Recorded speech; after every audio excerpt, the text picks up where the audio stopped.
वर्काला Cliff क्या है? वर्काला चट्टान, चट्टान चट्टान चट्टान। ये वर्काला चट्टान है कहाँ? ये भारत के अंदर है, क्योंकि ये जो टिमटिमाते लोग दिख रहे हैं ना, ऐसी भीड़ तो भारत ही में पाई जाएगी। ठीक, तो आइए वर्काला चट्टान के बारे में बात करते हैं। भारतीय हरित अधिकरण एनजीटी ने राष्ट्रीय भू विरासत स्थल घोषित वर्काला चट्टान की बिगड़ती स्थिति पर, ठीक है, किस किस से जवाब मांगा है? जियोलॉजिकल सर्वे ऑफ इंडिया और अदर्स से। हाँ, जवाब मांगा है कि भाई साहब बताओ इसकी कंडीशन क्यों बिगड़ रही है, क्योंकि एक हेरिटेज साइट है, इसको हमें बचाना था और आप इसकी ऐसी तैसी काहे करा रहे हो। तो एनजीटी का काम ही है जहाँ पे इंसान परेशान हो उसको परेशान करे, क्योंकि एनजीटी का काम है ग्रीन देखना सब कुछ, और एनजीटी की जो बिल्डिंग है वो खुद ग्रीन नहीं है, कंक्रीट से बनी हुई है। अरे तुम ट्री हाउस में रहना चाहिए। ठीक है, केरल के तिरुवंतपुरम जिले के तटीय शहर वर्काला में स्थित सुंदर प्राकृतिक संरचना है।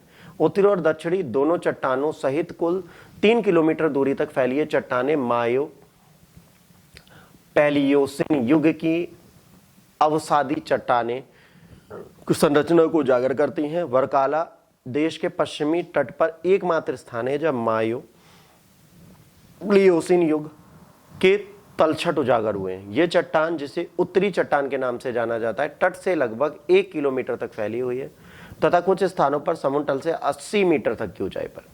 चट्टान के तल पर स्थित पापनासम समुद्र तट अपने प्राकृतिक झरनों के लिए प्रसिद्ध है। माना जाता है इसमें चिकित्सीय गुण है।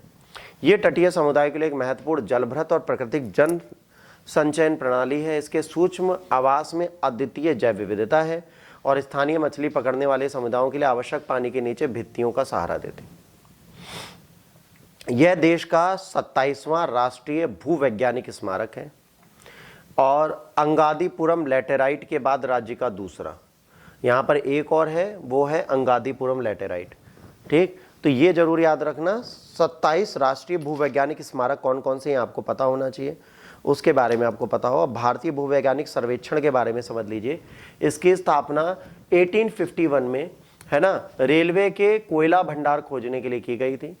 इसके बाद कुछ वर्षों में देश के विभिन्न क्षेत्रों में आवश्यक भूवैज्ञानिक संबंधी जानकारी का भंडार बन गया।